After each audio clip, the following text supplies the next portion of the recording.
pagi, Bapak Ibu Saudara yang dikasihi Tuhan Yesus. Pada kesempatan pagi hari ini kembali saya akan menyampaikan sarapan untuk hari ini.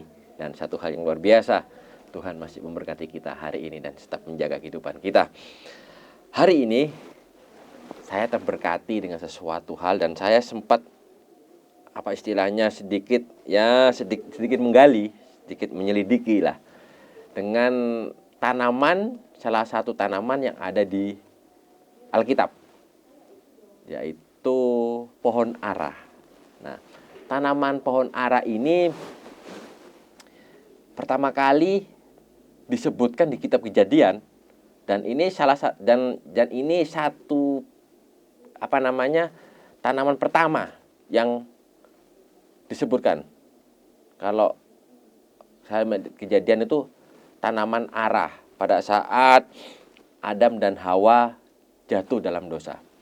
Jadi dia sadar atau dia menyadari dirinya telanjang sehingga tubuhnya ditutupi dengan daun ara. Nah, ini pertama kali muncul tanaman ara. Nah, yang menarik Bapak Saudara, ternyata di Alkitab banyak sekali tanaman-tanaman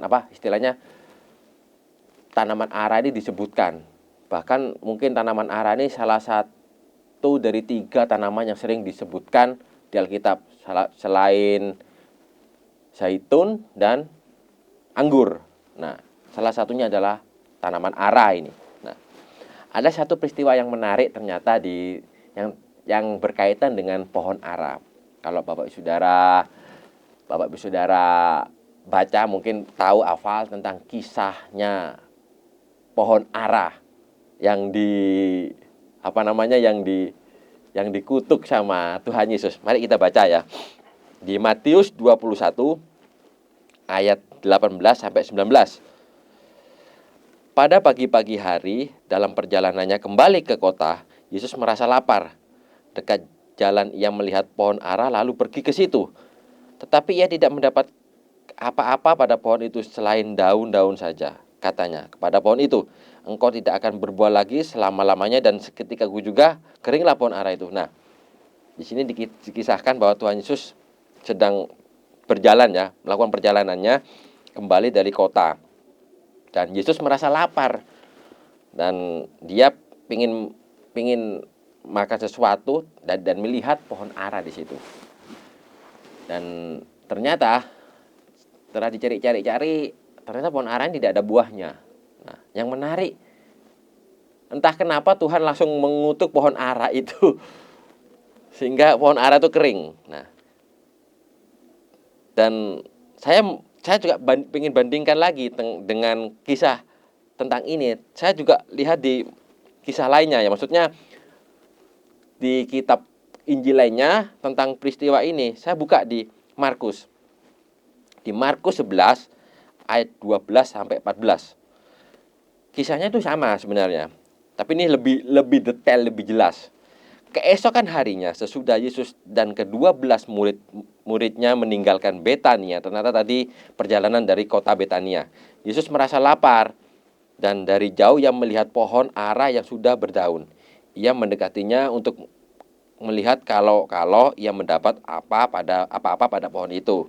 Tetapi waktu ia tiba di situ, ia tidak mendapat apa-apa selain daun-daun saja, sebab memang bukan musim buah ara.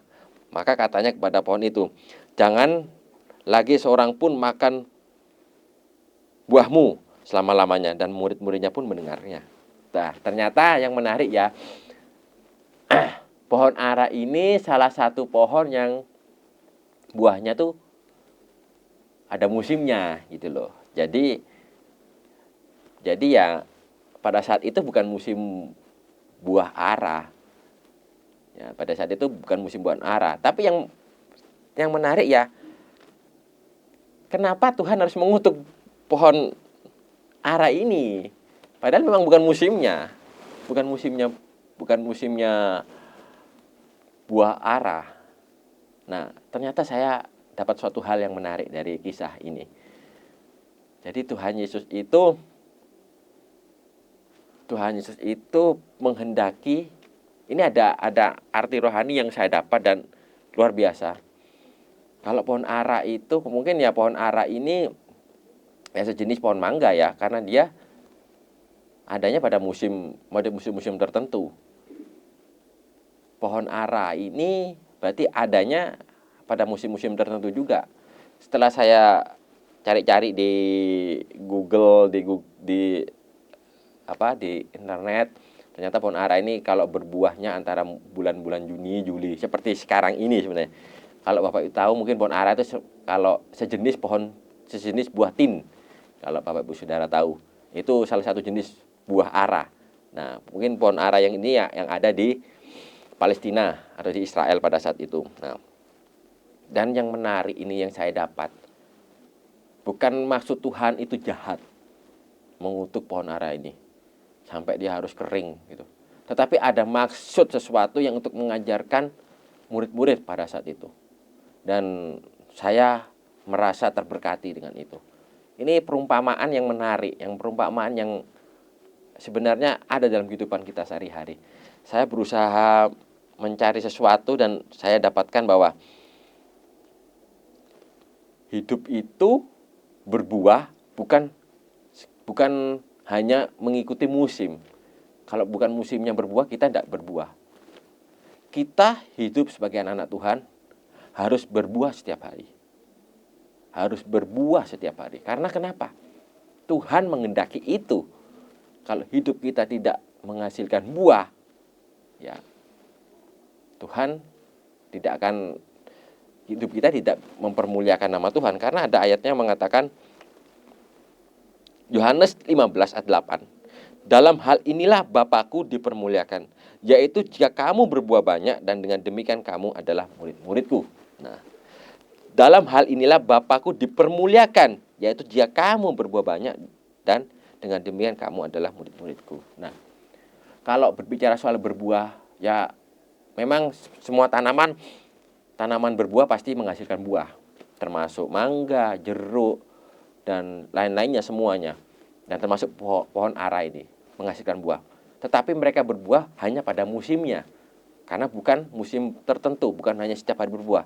Tetapi yang Tuhan kehendaki adalah kita berbuah setiap hari. Nah, tetapi kembali, tanaman itu bisa berbuah dengan baik, itu tergantung dengan akar itu tadi. Karena akar tadi itu yang menyerap unsur-unsur hara dalam tanah yang bisa menghasilkan tanaman itu bisa berbuah. Di sini tadi dikatakan bahwa Tuhan Yesus melihat tanaman ara ini, pohon ara ini berdaun lebat. Wah, menarik sekali. Menarik sekali karena berdaun lebat. Tanaman ini berdaun lebat. Tetapi apa yang didapatkan? Tidak ada satu buah pun di situ. Mungkin kehidupan kita sehari-hari digambarin dengan tanaman kita daunnya lebat. Daun lebat ini menggambarkan aktivitas kegiatan sesuatu, mungkin dalam tanda kutip rohani. Mungkin kita rajin ke gereja, kita rajin datang mungkin doa atau sebagainya, pelayanan dalam tanda kutip di gedung gereja dengan kegiatan yang banyak. Tetapi buahnya tidak ada. Dikatakan tadi kita tidak mempermuliakan nama Tuhan. Karena yang Tuhan inginkan adalah buahnya. Bagaimana kita bisa berbuah? Kita lihat dulu akarnya. Apakah tanaman itu sudah berakar pada sesuatu yang betul? Di mana kita berakar? Kita berakar pada Yesus. Efesus 3 ayat 17. Sehingga oleh imanmu Kristus diam di dalam hatimu dan kamu berakar serta berdasar di dalam kasih. Jadi kita berakar di dalam Yesus. Kalau kita sudah berakar di dalam Yesus, saya kira percaya hidup kita bisa akan menghasilkan buah, bukan hanya buah musiman, tetapi setiap hari kita berbuah sehingga bisa memuliakan nama Tuhan, menjadi berkat buat orang sekitar sehingga nama Tuhan dipermuliakan. Nah, itu renungan pagi hari ini, sarapan kita pagi hari ini. Saya kira percaya biar hidup kita selalu berbuah, bukan hanya menghasilkan daun yang lebat, tetapi menghasilkan buah yang boleh memuliakan nama Tuhan Yesus. Terima kasih. Selamat pagi. Tuhan Yesus memberkati.